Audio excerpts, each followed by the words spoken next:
সবাই ভালো থাকলে এক ধনপুর শ্রেষ্ঠ ধনপুর, ঠিক আছে? ভারত মাতা কি হয়েছে না তো? মোদী অতি নতুন লাগবে না। ভারত মাতা কি, ভারত মাতা কি, বন্দে বন্দে, নরেন্দ্র মোদীজি, নরেন্দ্র মোদীজি। সবাইকে অনেক শুভেচ্ছা, অভিনন্দন। আজকে আমরা বিশেষ মুহূর্তের সাক্ষী। কেন? ভারতবর্ষ গত 23 তারিখে পৃথিবীর মধ্যে একমাত্র রাষ্ট্র চন্দ্রায়নে আমরা দক্ষিণ মেরুতে যেতে পেরেছি। আমাদের তিরঙ্গা ঝান্ডা আজকে দক্ষিণ মেরুতে। আজকে আমরা সবাই আবেগতাড়িত, আপ্লুত, অভিভূত এবং জোশে ভরপুর। আজকে ভারতবর্ষের নিজিয়া থেকে গোটা ভারতবর্ষের নাগরিক আর নিজিয়ার মানুষ আজকে আর একটু খুশি। কি রে খুশি পেতাম নি? কি রে বিপ্লব দেবে লাগে দিল না, ঠিক আছে না? 3 বার প্রোগ্রাম সেটিং হয়েছে, এটা 4 নম্বর। 3 বার ক্যান্সেল। 4 নম্বর যখন কইছি আইব, তারা তো আমরা তো আইব নাই, আইব নি জানি। সকালে আমার কয়েকজন ফোন করে কয়, দিদি আইব মিলছে না, কি রে স্ট্রাইক। আমি বাক্স দিয়া আমরা সবাই আইতেছি, চিন্তা করলে সব আইব। ঠিক আছে তো? সমস্যা নাই তো? খুশি তো? ঠিক আছে। আজকের এই নির্বাচনী সভায় উপস্থিত রয়েছেন রাজ্যের সম্মানীয় সভাপতি আদরণীয় রাজীব ভট্টাচার্য মহোদয়, যিনার নেতৃত্বে আমরা রাজ্যে দ্বিতীয়বার সরকার প্রতিষ্ঠিত করতে পেরেছি। আদরণীয় রাজীব ভট্টাচার্য মহোদয়কে আমি ধন্যবাদ জানাই। এত দূর থেকে আমাদের নির্বাচনে উনি এসছেন। আমাদের এগ্রিকালচার এবং বিদ্যুৎ মন্ত্রী রতনলাল নাথ, আমাদের বিধায়ক বিধায়িকা অনেকে রয়েছেন, প্রাক্তন বিধায়ক বিধায়িকারা রয়েছেন। আর এসছেন আমাদের রাজ্যের প্রাক্তন মুখ্যমন্ত্রী, যিনার হাত ধরে 25 বছরের অপশাসনকে পরাজিত করে ত্রিপুরা রাজ্যের নতুন সূর্য উদয় হয়েছিল। আজকে আমরা মিডিয়াবাসী যারা এই অনুষ্ঠানে, এই নির্বাচনী জনসভায় বিন্দু দেবনাথ মহোদয়ের সমর্থনে আমরা যারা উপস্থিত হয়েছি, তারা বুঝতে পারছি আমরা এই ধনপুর বিধানসভার নির্বাচনে আজকের মতো বড় জনসভায় কোনদিন কেউ করতে পারেনি। আর আগামী দিনে কেউ করে থাকে সেটা ভারতীয় জনতা পার্টি করবে এবং নিজের জনতারা, নিজের কার্যকর্তারা করবে। আমি 2-4টা কথা বলবো, আপনারা মাননীয় প্রাক্তন মুখ্যমন্ত্রীর কথা শোনার জন্য অপেক্ষা করছেন। আমরা 2023-এর যে নির্বাচন ছিল, সেই নির্বাচনে ধনপুরের গণদেবতারা ইতিহাস তৈরি করেছিলেন। আপনারা ইতিহাস তৈরি করেছিলেন।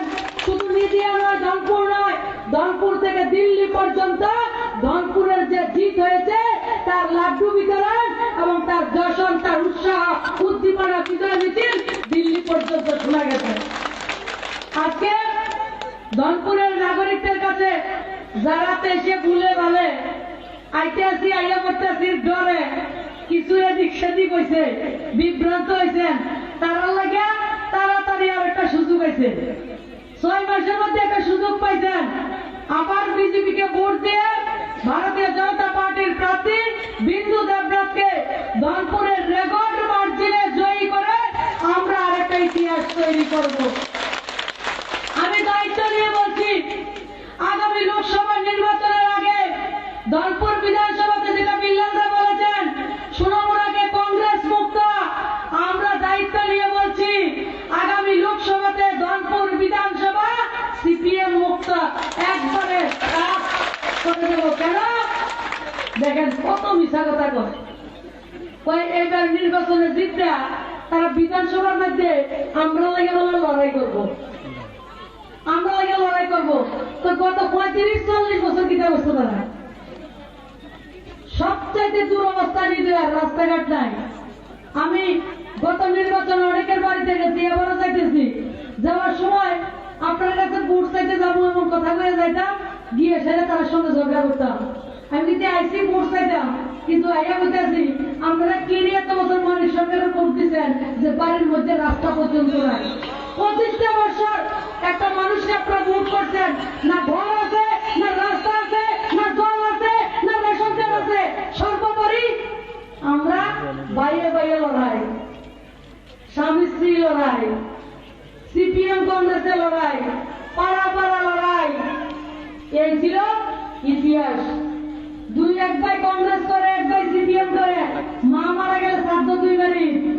নিমন্ত্রিত যারা আছে কংগ্রেসের বাড়ির ডরে যায় না, সিপিএম এর বাড়ি যায়। প্রত্যেকটা নির্বাচনের পরে দনপুরের হাজার হাজার মানুষ বাড়িঘর ছাড়া হয়। প্রত্যেকটা নির্বাচনের পরে লিস্ট থেকে যারা বিরোধী দল করে তার নামে একটা মামলা হয়, শ্লীলতাহানি। হয় কিনা? প্রত্যেকটা মানুষের গত 5.5 বছরের সরকার সিপিএম এর নেতারা বুকে হাত দিয়ে কইতে পারতো না তার নামে আমরা কোনো মামলা করছি। আমরা তার ঘরে প্রধানমন্ত্রী আবাস যোজনা ঘর দিছি। আমরা প্রধানমন্ত্রী আবাস যোজনা ঘর কারা কারা পাইছি একটু হাত তোলান। হাত নামান। বিজেপি সরকার ত্রিপুরাতে আসার আগে কারা কারা পাইছে হাত তোলান। এই সরকার আমাদের আগে একজনরা কাঠালিয়া ব্লকে গত 5.5 বছরে 8,000 ঘর দেওয়া হয়েছে কাঠালিয়া ব্লকে।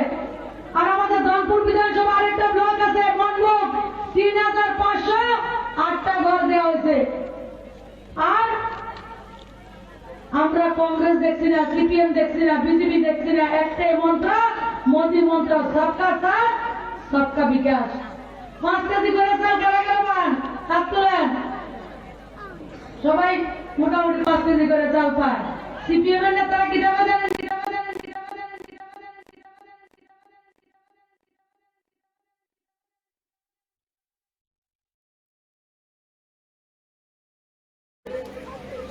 আমার নিজের সমস্ত ভারতীয় জনতা পার্টি,